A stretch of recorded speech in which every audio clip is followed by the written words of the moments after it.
Que la paix du Seigneur soit avec tous. Je suis votre frère, votre serviteur, et je me nomme Aferi Jean-François Pascal. En ce jour, je fais ce direct pour qu'on puisse s'exhorter, mais en même temps, je permets à tous ceux ou toutes celles qui sont au parfum de ce direct-là de pouvoir me lancer une invitation afin qu'on puisse échanger sur des sujets qui émanent de la doctrine christique. Mais pour l'heure, par la grâce du Seigneur, j'ai décidé de vous exhorter sur un thème évocateur, sur un thème très intéressant qui pourrait aider plus d'un dans la marche christique. Alors, le thème choisi en ce jour est bien sûr conducteur et croyant en Christ. Évitons d'être objet de scandale. Je réitère le thème conducteur et croyant en Christ. Évitons d'être objet de scandale. Alors, j'ai pris ce thème-là parce que aujourd'hui, que ce soit conducteur ou encore croyant, beaucoup ne mesurent pas l'ampleur ou encore la mesure de la responsabilité que nous avons en tant que conducteur ou encore en tant que croyant. C'est pourquoi l'apôtre Jacques exhorte le plus grand nombre à ne pas avoir cette habitude-là d'exhorter. Parce que le Seigneur a été très clair. Tous ceux qui ont exhorté là auront un jugement encore plus sévère. Alors, quelle est l'attitude que nous devons avoir en tant que conducteurs ou encore croyants? Parce que cette responsabilité-là aussi s'étend sur les croyants, c'est-à-dire sur nos frères. Alors, puisque nous avons une responsabilité encore plus lourde dans l'œuvre en Christ là, qu'est-ce qu'il faut faire véritablement pour être agréable dans l'œuvre du Seigneur? Alors, je vais débuter en prenant le livre de Matthieu 18 à partir du verset 6 à 16. Nous allons voir ce que l'Écriture dit. Je lis la parole. Mais si quelqu'un scandalisait un de ces petits qui croient en moi, il vaudrait mieux pour lui qu'on le suspendît à son cou une meule de moulin et qu'on le jeta au fond de la mer. Voyez-vous l'avertissement du Seigneur? Alors, il est très ponctueux sur ce genre de choses. Alors, il n'est pas... Nous, en tant que croyants, nous ne devons pas jouer avec cette responsabilité que le Seigneur nous donne. C'est pour cela qu'il nous met en garde dans ce thème-là. Et il continue au verset 7 et il dit: malheur au monde à cause des scandales, car il est nécessaire qu'il arrive des scandales, mais malheur à l'homme par qui le scandale arrive. Quand je vois ce passage, je me rappelle de certaines préoccupations de nos frères d'à côté. Ils nous disent si il est avantageux pour nous les chrétiens que, par exemple, l'œuvre du Seigneur là nous mène au paradis, pourquoi ne pas remercier ceux qui l'ont crucifié? Mais l'Écriture est claire. L'Écriture a dit malheur par qui le scandale arrive. Alors, nous n'avons rien d'autre à dire que de suivre ce que l'Écriture a dit. Donc le sort de ceux qui ont crucifié le Seigneur là, c'est la malédiction bien sûr, parce qu'ils vont payer. C'est vrai, l'œuvre nous est avantageux en tant que chrétiens, mais l'Écriture a dit malheur par qui le scandale arrive. Alors, donc, on n'a pas à se marcher là-dessus sur ces genres de choses-là. Donc, voici, malheur par qui le scandale arrive. Et l'Écriture continue au verset 8. Si ta main ou ton pied est pour toi une occasion de chute, coupe-les et jette-les loin de toi. Mieux vaut pour toi entrer dans la vie boiteux ou manchot que d'avoir les deux pieds et les deux mains et d'être jeté dans le feu éternel. Vous voyez, la responsabilité est très lourde. C'est pourquoi tous ceux qui ont prêché la parole, je vais parler de nos pères les apôtres, vous avez vu qu'ils ont été très minutieux dans tout ce qu'ils faisaient. Ils prenaient les précautions en sorte de ne même pas être objet de scandale pour leurs semblables. Alors c'est à ça que je vous exhorte. Et l'Écriture continue au verset 9.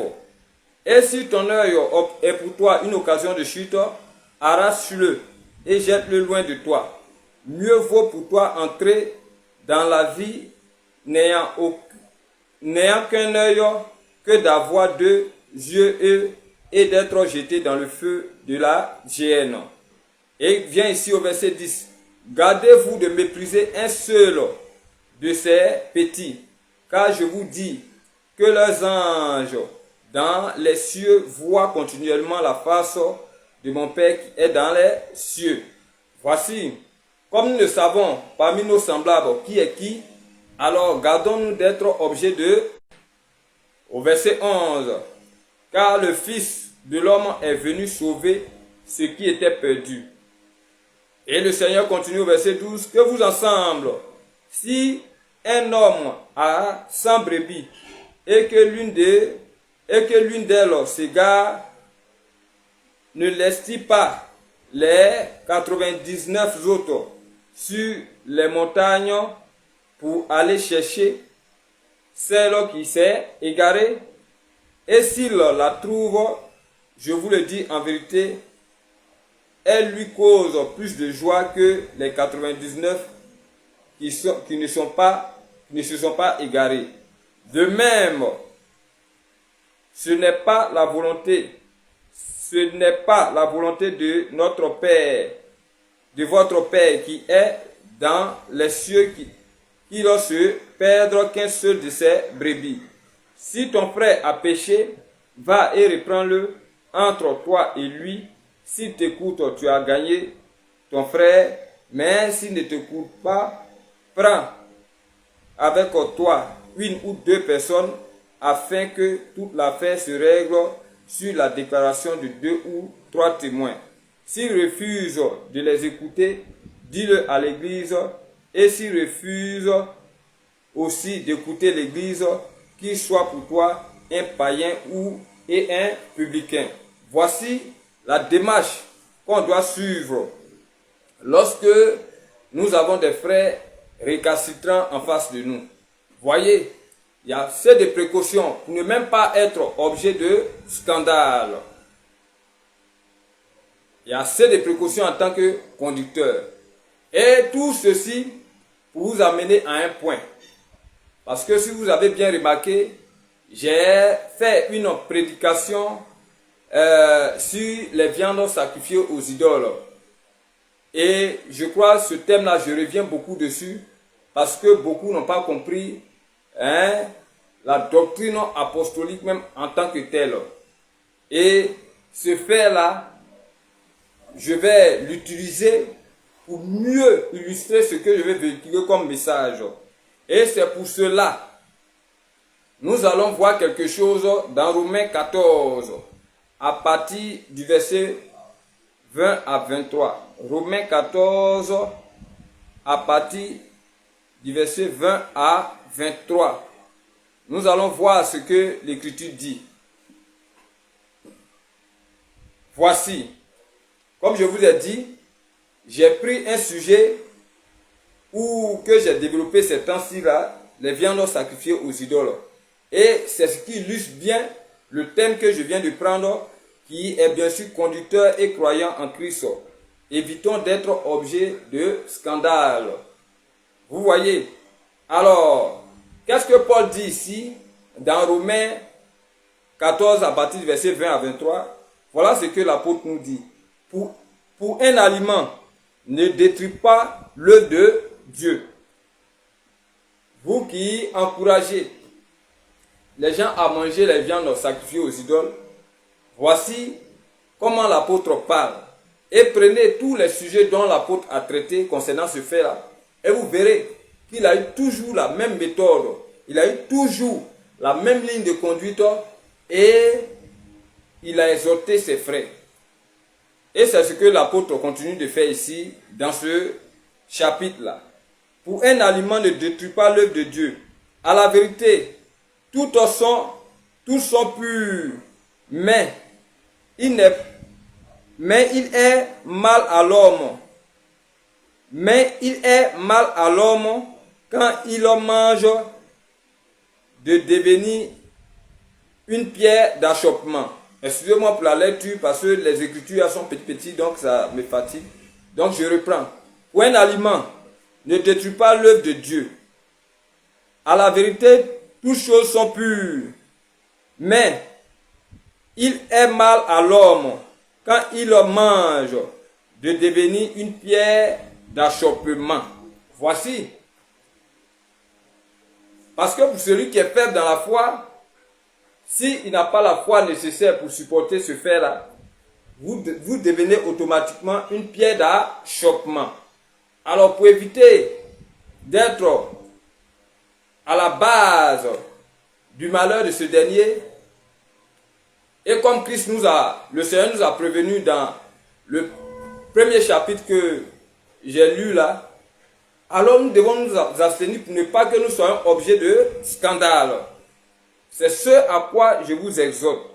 Vous voyez, et le Dieu continue au verset 21. Il est bien de ne pas manger de viande, de ne pas boire de vin. Voici. Parce que quand tu regardes celui qui est là, est-ce que toi, en tant que conducteur, si tu es en train de boire ou encore manger les viandes sacrifiées aux idoles, là, est-ce que lui, il a la foi nécessaire pour accepter l'œuvre du Seigneur dont tu te portes au garant? Vous voyez, ça sera un peu difficile pour lui. Alors qu'est-ce qu'il faut faire? Il faut prendre des précautions nécessaires pour ne même pas être une pierre d'achoppement ou encore objet de scandale.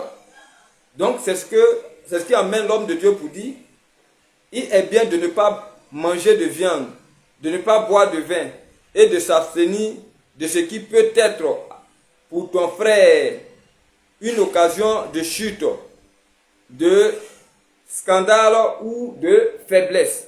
L'apôtre est clair et il continue au verset 22. Cette foi que tu as, garde-la.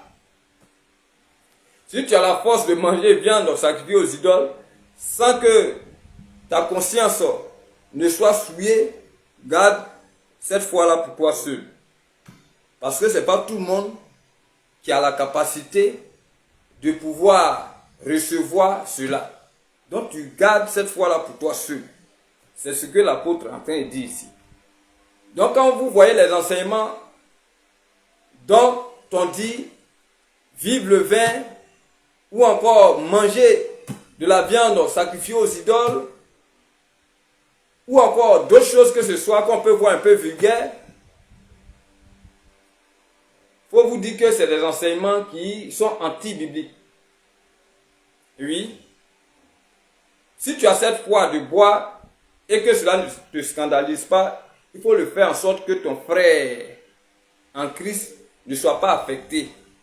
Parce que lui, toi et lui là, vous n'avez pas la même foi. Peut-être que toi tu es fort, mais lui il est faible. Mais il ne faudra pas que par ta force, lui il puisse vraiment désister à l'œuvre de Dieu. Donc évitons ça. Donc c'est ce que l'apôtre dit ici. il est bien de ne pas manger de viande, de ne pas boire de vin et de s'abstenir de ce qui peut être pour ton frère une occasion de chute, de scandale ou de faiblesse. Cette fois que tu as, garde-la pour toi devant Dieu. Heureux celui qui ne se condamne pas lui-même dans ce qu'il approuve. Voilà. C'est pourquoi l'apôtre dit quelque part que tout ce qui est fait et qui n'est pas fait de conviction est fruit du péché. Voyez? Parce que dans d'autres cas aussi, vous pouvez trouver des païens, c'est-à-dire des gens qui ne sont pas encore en Christ, qui peut-être boivent. Peut-être que toi, pour les gagner, tu rentres dans leur moule, rien que pour les gagner. Vous voyez comment l'évangile est complexe. Alors, dans tous ceux qui se disent conducteurs ou encore croyants, vous voyez, il y a la méthode. Et c'est par rapport à l'individu qui se trouve en face de nous qu'on se conduit. Vous voyez, pour ne pas être objet de scandale. Alors le Seigneur a prévenu très tôt. Et il continue encore au verset 23. Mais celui qui a des doutes, voilà comme ce que je disais, au sujet de ce qu'il mange, est condamné parce qu'il n'agit pas par conviction. Tout ce qui n'est pas le fruit d'une conviction est péché.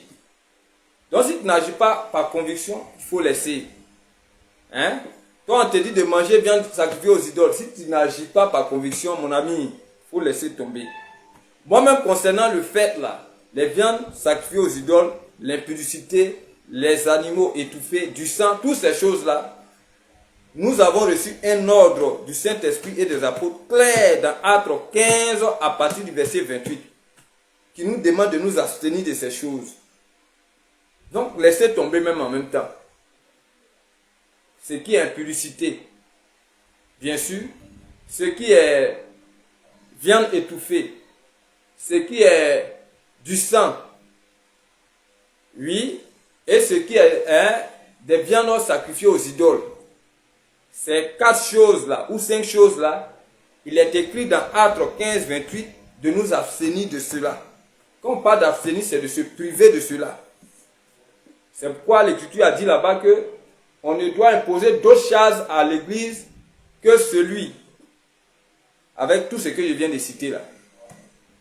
C'est les charges qu'on impose à l'Église qui est là.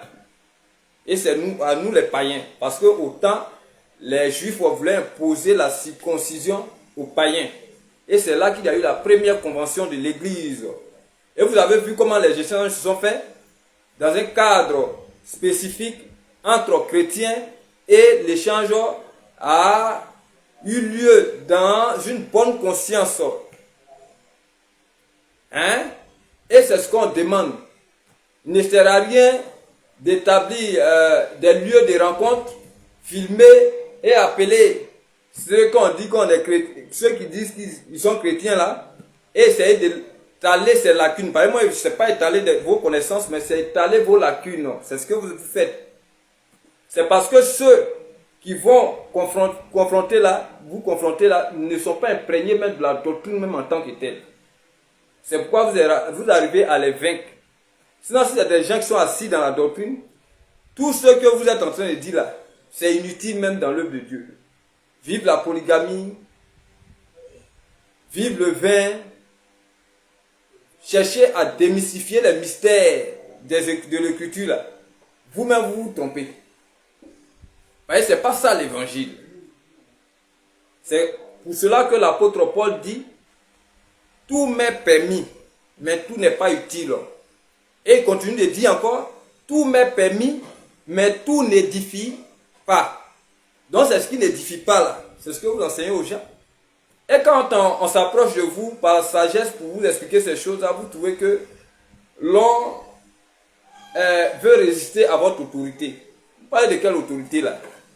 Non. L'apôtre Paul, aussi grand fut-il. L'apôtre Paul, je dis, aussi grand fut-il. Non pas l'apôtre Paul, je vais parler de l'apôtre Pierre. Aussi grand fut-il. l'apôtre Paul qui est venu en dernier là, l'a repris. Ne pensez pas que cette configuration que nous avons actuellement, la configuration de la nouvelle alliance, est la même configuration que l'ancienne alliance. C'est du faux. Les gens mettent ce schéma-là pour vous assujettir. Je vous ai dit que c'est autant. C'est dans l'Ancien Testament que Dieu travaillait avec une tête et tout le reste là, ils doivent se soumettre. Et je vous ai pris le cas de Moïse, où Moïse a violé la prescription du Seigneur, mais ce que Marie et Aaron reprochaient à Moïse, ils avaient raison. Mais le temps n'était pas encore arrivé jusqu'à ce que l'esprit se propage. Ils ont voulu anticiper les choses. C'est pourquoi Dieu les a frappés de lait. Alors, dans cette nouvelle alliance, la tête, si on veut voir, c'était Pierre, parce que c'est à Pierre qu'ils ont dit, sur toi je bâtirai mon église. Et Paul qui vient plus tard le reprend. Et ça ne va pas quelque part. Et Paul même pour mieux le reprendre, il a dit que Dieu ne fait pas d'acception d'homme. Pour mieux le reprendre. Mais tout doit se faire dans le respect, comme moi je vous ai respecté. Parce que je suis venu avec la manière, la méthode qu'il faut pour que vous puissiez voir la vision christique que j'apportais. Mais vous avez vu ça comme un acte de rébellion. Et vous avez fait ce que vous avez voulu faire. Croyant que j'allais me perdre. Vous avez voulu être objet de scandale, mais je ne suis pas perdu. Et le Seigneur a dit, celui qui fait perdre le plus petit dans ses enfants-là, et qu'il est objet de scandale, il va sentir ça. Alors, j'appelle à tous ceux qui sont dans cette posture-là de se repentir. Parce que Dieu travaille tantôt d'une manière, tantôt d'une autre. Voilà. Dieu travaille comme il veut. Et actuellement, l'esprit est propagé. Et il peut y avoir plusieurs maîtres, comme dans la nouvelle alliance. Vous avez vu, il y a eu plusieurs apôtres. Plusieurs maîtres. Voilà. Et voilà comment les maîtres en Christ enseignent. Donc j'étais, verset 23 du Romains 14, mais celui qui a des doutes au sujet de ce qu'il mange est condamné parce qu'il n'agit pas par conviction. Tout ce qui n'est pas le fruit d'une conviction est péché. Voilà. Voilà. Donc si tu es en train de faire quelque chose et que tu regardes que ton frère qui est là n'est pas apte à supporter ce que tu es en train de faire et que ça peut être objet de scandale, mieux vaut t'abstenir. Et il y a des enseignements qui n'ont pas lieu dans l'église du Seigneur, tels que vive le vin, tels que dis-je, je sors avec une toutou et puis il n'y a rien. C'est vrai, on sait que vous voulez montrer que la grâce n'a pas de limite, mais c'est bien aussi d'un côté, mais faites très attention. Faites très attention. Parce que ces gens d'enseignement-là peuvent faire, bien sûr, faire déraper le peuple. Et vous-même, vous êtes conscient de cela.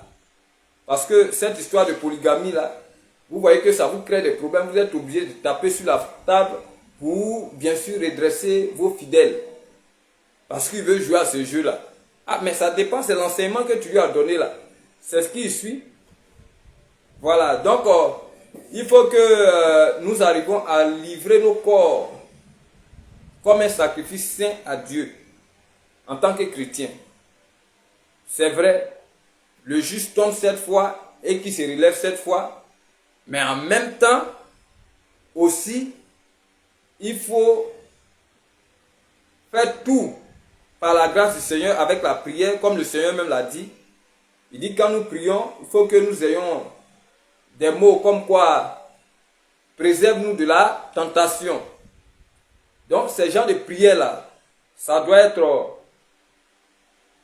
ressortir à chaque fois dans vos prières, de sorte que vous ne puissiez pas succomber à la tentation et d'être agréable. C'est-à-dire que quand vos semblables vous voient, ils auront le témoignage que le Seigneur a dit. en vous voyant à l'œuvre, ils vont dire ceux-ci-là, c'est des fils de Dieu. Parce que eux-mêmes, ils en témoignent. Alors, voici un peu. Donc, je reviens sur mon thème, qui est bien sûr conducteur croyant en Christ. Évitons d'être objet de scandale. Alors, nous allons partir maintenant avec le dernier verset qui est 1 Corinthiens 10, le verset 32 à 33. Je sais pourquoi je reviens sur ces choses-là. Voilà, parce que les biens sacrifiés aux idoles là, il faut qu'on tape beaucoup dessus pour faire respecter la doctrine. Voilà, il faut qu'on tape dessus. Et comme l'apôtre Paul dit, si un non-croyant vous invite et qu'il ne vous dit rien à ce sujet, que c'est une viande sacrifiée aux idoles ou quoi, mangez sans que vous vous interrogez. Est-ce que vous voyez? Mangez avec un esprit libre. Soyez à l'aise. Et ça, il dit vrai. Parce qu'une conscience vierge, on ne peut pas juger une conscience vierge. Et c'est pourquoi j'ai l'habitude de revenir sur ceux qui ont dit que Satan ne connaît pas la parole de Dieu. Mais s'il ne connaît pas là, sur quelle base on va le juger? Ce que moi je sais que l'Écriture reconnaît, c'est que Satan n'a pas reçu l'amour de la vérité. C'est contraire de ne pas connaître. Parce que connaître ou bien savoir bien sûr connaissance de quelque chose. C'est lorsqu'on a connaissance de quelque chose que le jugement peut survenir. C'est comme dans nos pays, comme j'ai l'habitude de dire, c'est lorsqu'on établit des lois et que tout le monde est au parfum de ces lois-là, c'est là qu'on passe à la répression. C'est ce qui est juste. Si on me dit Satan n'a pas reçu l'amour d'accepter la vérité, je suis d'accord. C'est comme un voleur. Voleur sait que voler n'est pas bon. Mais il n'a pas la capacité de, bien sûr, s'abstenir de voler. C'est pourquoi quand il vole et qu'il est soupçonné, il fuit. Ou bien quand on le voit, il fuit. Ou encore, quand on l'attrape, il sait qu'il n'a pas de quoi se défendre parce qu'il sait qu'il a enfreint à la loi. C'est la même chose. Quand Satan sera jugé, il saura qu'il a enfreint à la loi. C'est de ça qu'il s'agit. Alors, donc, il y a des enseignements qu'il faut rectifier à votre niveau. Comme je le dis, je ne suis pas contre vous. Voilà, j'ai tenté par plusieurs manières et même par sagesse de vous approcher pour qu'on en parle. Et beaucoup n'ont pas pris conscience de cela. Et ils ont négligé ce fait-là. Et voilà maintenant, il y a un qui me posait la question de savoir, mais j'avais toutes ces connaissances et j'étais avec eux. Devant Dieu et devant cette caméra, s'il y avait ces connaissances, à que Dieu me juge. Séance tenante. J'avais pas ça. Mais j'étais sincère par la grâce de Dieu. Et je vous le dis. Et vous-même, vous êtes témoin. Lorsque j'étais au milieu de vous, vous saviez que je me donnais à fond. Et comme je continue de me donner à fond. Alors c'est en cela que le Seigneur, voyant la sincérité, le cœur pur que je dispose là, loin de moi de me lancer, mais c'est par rapport à ça qu'il a ouvert mon esprit. Et au fur et à mesure, je découvre des vérités et ensuite je vous les distille, comme je suis en train de faire. Alors, dépouillez-vous de toutes sortes d'orgueil, dépouillez-vous de ces jalousies et acceptez cette vérité-là pour que vous-même, vous puissiez être participants de l'œuvre du Seigneur à laquelle nous pouvons avoir tous part. Parce que je vous invite, loin de moi de m'enorgueillir et de me mettre au sommet de tous. Mais l'Écriture a dit, lorsque vous aviez une connaissance, il faut faire part de cette connaissance-là, de sorte que ton semblable à qui tu as fait part de cette connaissance-là, son sang ne retombe pas sur toi. C'est pourquoi quand les apôtres apportaient la lumière aux gens et que les gens faisaient la sourde oreille, vous voyez à un moment donné, ils secouent leurs vêtements. Et ils vous ont dit la vérité, mais seulement que comment on appelle, votre sang retombe sur votre tête. Parce qu'ils ont fait ce qu'il fallait faire. Et c'est ce que je suis en train de faire. Voilà, alors prêtez attention à ce qui est en train d'être fait. C'est profitable pour tous. Parce que, comme on le dit, c'est une seule personne qui tue l'éléphant et tout le village mange. Considérez que Dieu m'a fait grâce. Et je vous fais part de cette grâce-là pour que vous aussi vous soyez participants de cette grâce. Voilà, moi-même je négocie pour vous. C'est pourquoi je fais tout pour être sobre. Sinon je pouvais avoir un caractère, comment on peut dire là, un peu vulgaire pour vous narguer avec ces connaissances-là. Mais je suis sobre, je vais doucement, petit à petit pour que la patience que j'ai là puisse vous aider à vraiment avoir part à cette grâce. C'est comme ça. Voilà, c'est pourquoi quand nous voyons des gens qui, on se zèle la main là, nous nous demandons, mais d'où tire ces choses? Parce que ce n'est pas de Dieu. Alors, 1 Corinthiens 10, le verset 32 à 33, c'est le dernier chapitre que nous allons lire, dernier verset, et ensuite, nous allons dire au revoir. Voilà, c'est pour juste vous apporter cette lumière-là, afin que chacun, à son niveau, puisse aller avec méfiance, puisse faire l'œuvre de Dieu avec plus de responsabilité, avec sérieux, avec engagement, de sorte que nos semblables qui sont dehors là, ils puissent vraiment être participants de cette grâce que nous avons. Alors, 1 Corinthiens 10, le verset 32, qu'est-ce que l'Écriture dit ici? 32 à 33. Ici, l'Écriture dit, ne soyez en scandale ni aux Grecs. Voilà. Quand on parle des Grecs, c'est les païens. Grecs, c'est les païens. Donc, quand l'Écriture parle de Grecs ici, pensez aux païens. Ne soyez en scandale ni aux Grecs. Alors, c'est pourquoi quand il y a des croyants qui pensent que, à part leur communauté là, restreinte là, ils ne doivent plus faire l'effort d'agir en sorte que tous puissent être participants. Et ils se limitent à ça, ils s'enorgueillissent. C'est des conneries.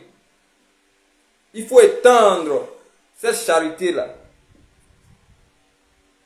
C'est une charité qu'on exerce. Tu étends ça vers tous. C'est pourquoi Paul dit, je m'efforce de faire ce qui est juste afin de gagner le plus grand nombre. Alors notre devoir, c'est d'agir en sorte que nous puissions gagner le plus grand nombre. Et sans distinction, ne méprisez personne. S'il dit les francs-maçons, il faut avoir l'esprit bien disposé d'abord pour regarder l'aspect qu'il va dégager. S'il dit ceci ou cela, il faut avoir l'esprit bien disposé, sans hypocrisie, de sorte que tu agisses, alors devant Dieu, tu t'es lavé les mains. C'est ce qui est juste. Donc je continue. Ne soyez en scandale ni aux Grecs, ni aux Juifs. Vous voyez, le salut vient des Juifs. Vous voyez, ni à l'église de Dieu. Donc ça dit les païens, aux Juifs, et même tes frères. C'est pourquoi quand ils voient des gens qui croient que l'œuvre de Dieu là, ça leur appartient, ça me fait rire. Et il y a moins de gens comme ça. Et ils le font. Ok. Pourquoi ils le font? Ils le font pour des idées lucratives. Parce qu'ils pensent que l'œuvre de Dieu là, c'est leur société. Ils pensent que l'œuvre de Dieu là, c'est leur lieu où ils gagnent leur pain. Non. L'œuvre de Dieu, c'est pour tous. Alors, faites tout pour être le plus disposé pour avoir le grand nombre. Et même tes frères. Tu dois même supplier tes frères. Même en tant que conducteur. Quand il parle de supplier, C'est-à-dire que il faut être un maître qui agit comme une brebis et non comme un loup. Alors on voit des maîtres en Christ qui agissent comme s'ils sont dans la dictature. Ouais, en Christ on fait ça. En Christ on ne fait pas ça. En Christ même tu peux parler à un frère. Une fois, deux fois. Quand tu lui as parlé, là, tu ne vas pas le chasser, hein. Mais l'Écriture a dit tu le verras comme un païen. Tu le verras comme un païen. En Christ même, si on chasse même, c'est toi-même tu as parti toi seul. Je vois des gens qui se disent conducteurs et puis ils chassent là. Non, on ne chasse pas. Tu te conduis très bien.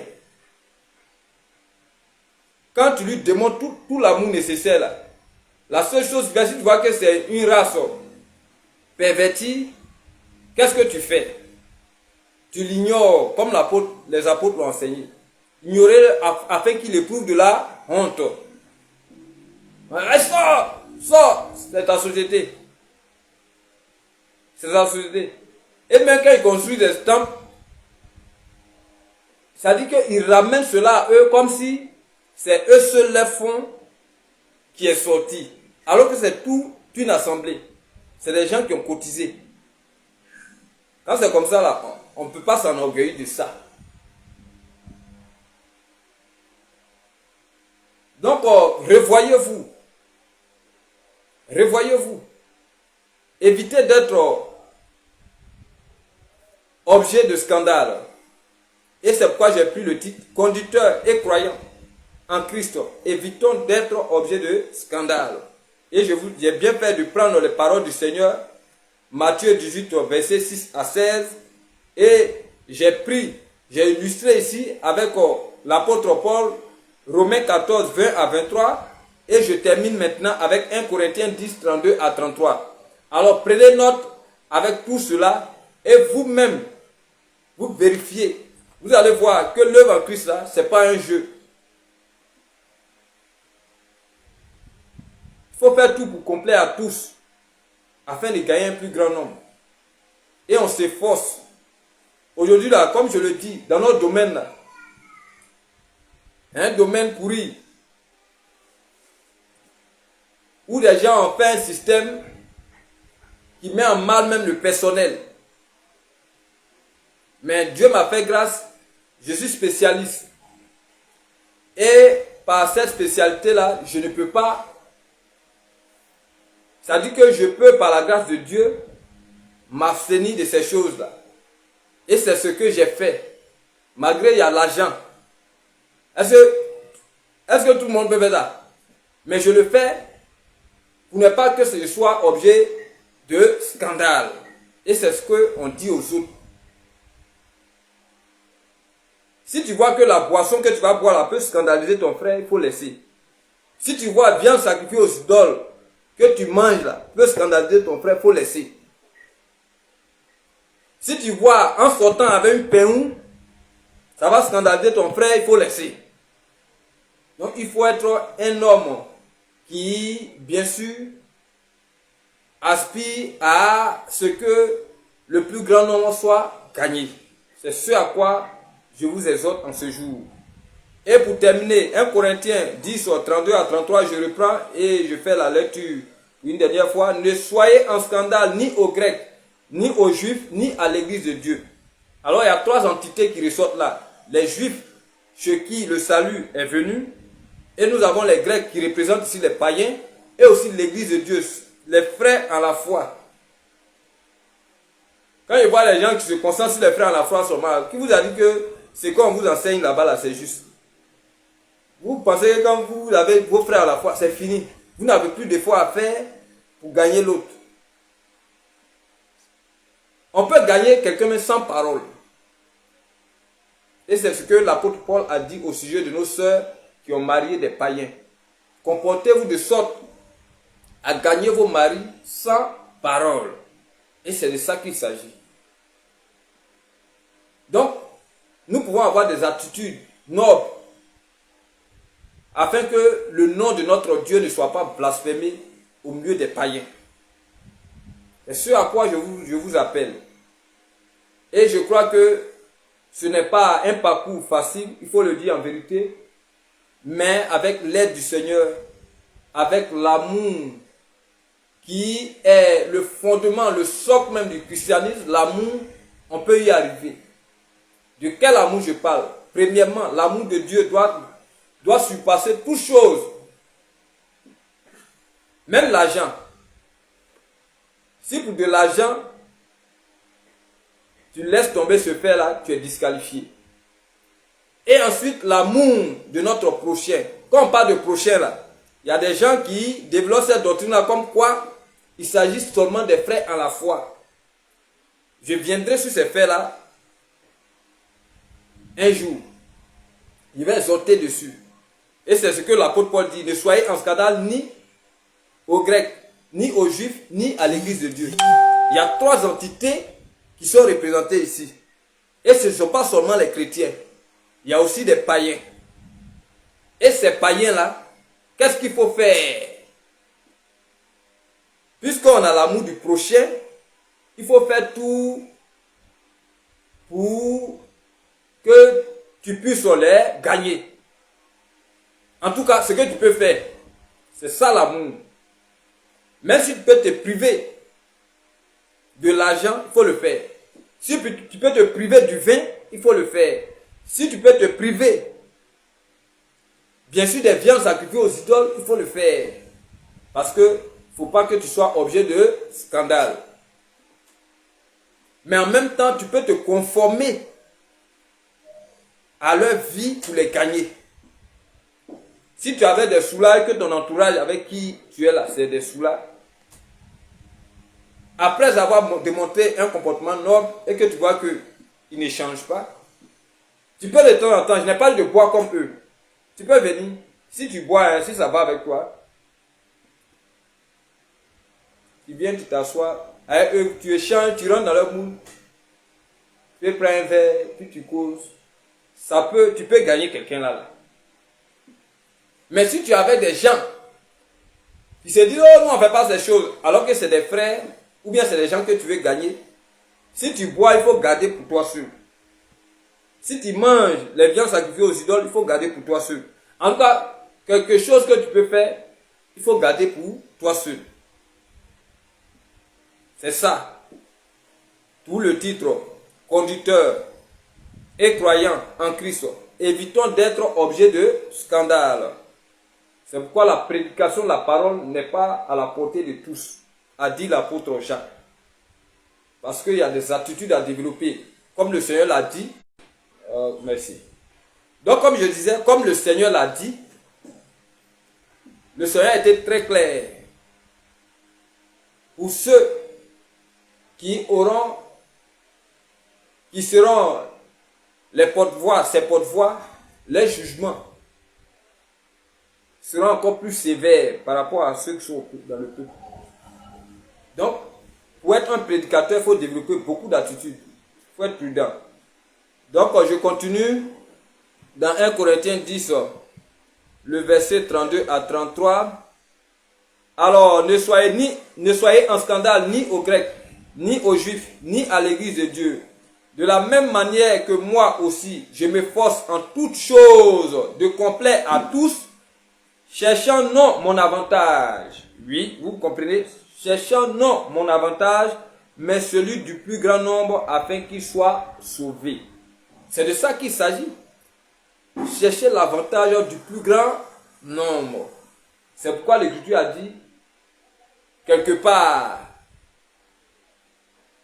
qu'il faut s'abstenir même de satisfaire à ses intérêts, mais il faut faire tout ce que tu peux faire en ton pouvoir pour gagner ton prochain. L'Écriture a dit ça quelque part. Donc vous voyez, c'est un peu ça. Je crois que s'il y a des gens qui veulent vraiment échanger avec moi sur certains points dans la doctrine christique, je parle bien de la doctrine christique. Je ne parle pas des sujets à développer par les discoureurs. Ça va, voilà. Il y a une catégorie de croyants qu'on appelle les discoureurs dans les Écritures. C'est pas de ça que je parle. Je parle de la doctrine. Ce que nos pères les apôtres ont fait. C'est pourquoi l'apôtre Paul a dit, s'il y a un ange qui vient et vous apporte un autre évangile que celui que nous vous avons apporté, qu'il soit anathème. Je sais pourquoi j'insiste sur ces histoires de dîmes. Ces histoires de dîmes là, dans l'église primitive, dans l'église apostolique, dans l'église de Christ, on n'a pas vu ça. C'est un sujet très passionnant pour celui qui est à la doctrine. Quand les gens me posent la question, mais c'est écrit où que la dîme est abolie? Je lui ai dit, mais c'est simple, c'est écrit. Et je leur donne Hébreux 10, verset 8 à 10. Quand ils lisent, ils disent, non, on ne voit pas dîme. Et je leur pose une question très simple. Ce qu'on offre selon la loi là, est-ce que la dîme ne fait pas partie? Quand il leur pose la question, ils fuient. Ils fuient. Il dit, mais vous fuyez pourquoi? Venez, on va échanger. Vous fuyez, vous allez sur d'autres cieux. Restons là et puis on va voir. Ce qu'on offre selon la loi là, est-ce que la dîme ne fait pas partie? C'est comme si on te disait par exemple, le sport est aboli en Côte d'Ivoire, par exemple, et toi tu dis, comme tu n'as pas entendu football ou encore tennis ou basket, alors tu vas jouer. Vous voyez que c'est un peu naïf. Excusez-moi de le dire, mais c'est pas sage. C'est une ruse que les gens utilisent pour fuir. Sinon, c'est juste. Ce qu'on offre selon la loi, là, la dîme fait partie. Comme les prémices. En tout cas, tout ce qu'on pourrait retrouver dans la loi. Et quand tu les coinces avec ça, ils sautent et ils vont dans Genèse. Genèse 14, je crois. Là où Melchisedec a reçu la dîme de la part de notre patriarche Abraham, ils prennent ça et ils se défendent. Car la dîme était avant la loi. Mais Dieu, qu'est-ce que nous dirons des sacrifices qui étaient aussi avant la loi? Même les prémices étaient avant la loi. Les sacrifices, tout ça là, c'était avant la loi. La circoncision était avant la loi. Et c'est pourquoi, je crois, l'apôtre Jean a dit dans, oui, je crois, Jean 2, verset 7, bon, je ne sais pas trop, mais vous pouvez chercher, Jean 2, 17, un truc comme ça, vous pouvez regarder là-bas. Vous allez voir, l'apôtre Paul a bien signifié que la circoncision là, ça ne vient pas de Moïse, mais ça vient des patriarches. Mais c'est un fait qu'on lit à la loi. Qu'est-ce que vous voulez nous raconter? Hein? Comme le disait un, il y a le temps de l'inconscience. Il y a le temps de la loi et puis il y a le temps de la grâce. Mais dans le temps d'inconscience là, c'est un temps que les gens ont fait des choses qui étaient en préfiguration de la loi. C'est-à-dire qu'ils ont fait des trucs avant la loi, mais Moïse est venu confirmer ça. Vous voulez qu'on dise quoi? Et puis quand il veut ruser avec ça, tu leur poses la question, mais Abraham a donné la dîme combien de fois? Il fuit. Où Abraham a payé la dîme? Parce qu'il doit avoir un lieu fixe où il doit payer. La preuve, même son fils Isaac a voulu imiter son père, mais il n'a pas pu parce qu'il n'y avait pas un lieu approprié pour le faire. Le temps n'était pas encore arrivé. Donc là, de quoi vous allez me parler? Donc si vous dites que vous prenez la dîme selon l'ordre de Melchisedec, acceptez aussi de faire les sacrifices selon l'ordre d'Abel et Caïn. Acceptez de faire les sacrifices selon l'ordre de Jacob. Parce que tout cela ils ont fait. Acceptez de faire les sacrifices selon l'ordre d'Abraham. Quand il y en a un sacrifice, c'est quoi? Puis je vous dis, ça a été fait avant la loi. Donc c'est des choses que vous devez revoir à votre niveau. Et comme je l'ai dit, par la grâce de Dieu, en cette année 2025, je prendrai une autre tournure. Et par la grâce du Seigneur, loin de m'enorgueillir, tous ceux qui ont des préoccupations, des suggestions, je suis au 05 00 55 00 97. Et on va échanger. Je ne mets pas de limite entre moi et quelqu'un. Voilà, mais c'est ce qui est en moi là qui fait fuir généralement les gens. Sinon, moi-même là, en réalité, je fais corps avec tout le monde. En ce sens où tu es mon semblable. Quand je dis je fais corps, ça dit que la porte est ouverte pour la grâce, mais en même temps je suis très prudent, en ce sens où il ne faut pas venir m'embrouiller avec d'autres développements qui n'ont rien à voir avec la doctrine. Mais si ce n'est que la doctrine, si c'est la doctrine, on va s'asseoir, on va bien échanger même, et puis c'est intéressant. Et on va communier comme au temps apostolique. Vous allez voir l'évangile authentique, où il n'y a pas de quoi pour dire, mon frère, viens me donner 10. Non, non, non, il n'y a pas ça. Mais on va communier. Moi-même, s'il y a quelque chose, je te donne. Comme notre ancien, notre précurseur, je vais parler de l'apôtre Paul, les Jean, les Jacques, tous ceux-là. Dans Actes 20, je crois à partir du verset 24, un truc comme ça, Paul se dépouillait pour aider ses frères.